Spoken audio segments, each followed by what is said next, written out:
Maka telah disebutkan oleh Ibnu Adi yang mencela dari Ismail di dalam kitabnya Al-Kamil, rawa an khalihi Malik ahadits goroib la yutabi'uhu ahadun alaihi wa an Sulaiman ibnu Bilal wa ghairihima min suyuhihi. Maka maknanya, berkata Ibnu Adi, dia meriwayatkan dari Imam Malik, seperti di sanad ini dia meriwayatkan dari Imam Malik yang berkesendirian. Para ulama tidak ada yang mengikutinya. Maka maknanya, jika dia berkesendirian dari Imam Malik, maka didhaifkan.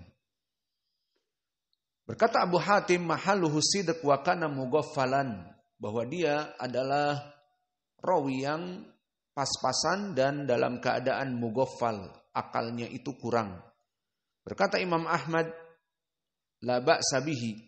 Berkata An-Nasa'i, Ahmad ibnu Syu'aib dhaif. Berkata Yahya ibnu Ma'in, saduqun dhaiful aql laisa bidat. Maka ini semuanya jarah kepada hafalannya. Maka telah didhaifkan oleh para ulama, baik Ibnu Ma'in, An-Nasa'i, dan Abu Hatim. Maka mereka para mutasyaddidin mendhaifkan. Lalu disinilah yang menjadi masalah, bagaimana Imam Al-Bukhari mengeluarkan riwayat Ismail ini. Maka kita jawab, ada dua perkara yang perlu diperhatikan dalam permasalahan periwayatan Imam Al-Bukhari dari Ismail ibni Abi Uwais. Pertama, Imam Al-Bukhari telah memeriksa periwayatan dari gurunya Ismail. Telah ditangkih, maknanya disaring. Seperti diucapkan oleh Ibnu Hajar, warawaina fi manaqibil Bukhari bisanad sahih, bahwa kami melihat dari keutamaan Imam Al-Bukhari dengan sanad yang sahih. Kata Al-Hafidh Ibnu Hajar, bahwa Ismail akhrajalahu usulahu, bahwa dia mengambil dari kitab Ismail dari asal kitabnya. Wa udina lahu an yantaqiya minha. Maka Imam Al-Bukhari mengambil hadis-hadis darinya yang sahih dan mengembalikan hadis-hadis yang dia tidak merasakan kesahihan padanya. Maka ini menjadi pendalilan bahwa apa-apa yang dikeluarkan oleh Imam Al-Bukhari di dalam sahihnya dari Ismail, hadis-hadis yang telah disaring dari hadis-hadis yang sahih saja. Yang dhaif dia tinggalkan. Maknanya yang berkesendirian dia tinggalkan. Fahimtum? Agar menjadi pendalilan di sini. Kenapa Imam Al-Bukhari memasukkan Ismail? Ini jawabannya. Bahwa Imam Al-Bukhari telah mentangkih, telah memeriksa dan menyaring hanya hadis-hadis yang sahih saja.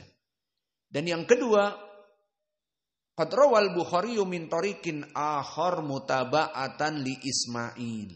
Dan ini jawaban yang kedua, bahwa hadis ini yang dimasukkan oleh penulis dari jalan Ismail tidak menjadi masalah karena Imam Al-Bukhari di dalam sahihnya telah datang dengan jalan yang lain.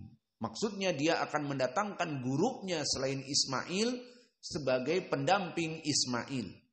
Dan ini seperti dikeluarkan oleh Imam Al-Bukhari nomor 1870 dari jalan haddatsana Abdullah ibnu Yusuf akhbarana Malik an Ibni Syihab an Humaid ibni Abdurrahman an Abi Hurairah. Sama sanadnya. Kepada Imam Malik sama. Idan madarul hadis Imam Malik. Namun gurunya beda. Siapa di sini? Abdullah ibnu Yusuf. Kalau tadi di dalam matan dari Ismail, maka lafadznya pun sama. Man qama Ramadan imanan wahtisaba ghufira lahu ma taqaddama min dzambih. Maka siapa Abdullah ibnu Yusuf? Dia Abdullah ibnu Yusuf al-Misri. yang mana dia kata Imam Ibnu Ma'in, awsaqun nas fi al-Muwatta al-Qanabi summa Abdullah ibnu Yusuf. Maka orang yang paling kuat periwayatan dari Imam Muwatta, yakni dari Malik, adalah Abdullah ibnu Maslamah al-Qanabi, dan yang kedua Abdullah ibnu Yusuf. Maka rawi ini Abdullah ibnu Yusuf yang dikeluarkan oleh Imam Al-Bukhari sebagai penggandeng dari Ismail, dia min asbatin nas, dari Imam Malik. Maka inilah faidah yang bisa kita berikan tentang permasalahan riwayat Imam Al-Bukhari dari Ismail ibni Abi Uwais. Bagaimana jawabnya? Dua perkara. Perkara yang pertama, asal dari Imam Al-Bukhari mengambil hadis-hadis dari Ismail itu sudah disaring oleh Imam Al-Bukhari itu sendiri. Dari periwayatan Ismail, dia ambil kitab dari Ismail dan dipilih yang sahih saja dimasukkan kepada Sahih Al-Bukhari. Fahim tum? Dan yang kedua, khususnya pada hadis ini, kenapa penulis memasukkan dari riwayat Ismail? Karena telah datang riwayat yang lain. Sengaja penulis meriwayatkan dari periwayatan Sahih Al-Bukhari dari Ismail agar menjelaskan bahwa riwayat Ismail yang diambil oleh Imam Al-Bukhari di sini mempunyai mutaba'ah. Siapa? Mutaba'ah dari jalan yang lain. Seperti di hadis 1870 dari jalan Abdullah ibnu Yusuf, dan Abdullah ibnu Yusuf Al-Misri, dia adalah asbatun nas dari Imam Malik. Maka selesai hadis yang pertama, dan kesimpulan pelajaran yang bisa kita berikan sebelum kita masuk kepada hadis yang berikutnya insyaallah di waktu yang akan datang, bahwa permasalahan yang kita ambil di dalam bab yang pertama, bahwa salatul tarawih adalah qiyamul Ramadan dan adalah qiyamul lail, semuanya sama. Sehingga penulis menginginkan raf'ul iltibas, tidak menjadi samar bagi kaum muslimin bahwa makna salat tarawih berbeda dengan qiyamul Ramadan. Dan salat tarawih berbeda dengan salat malam.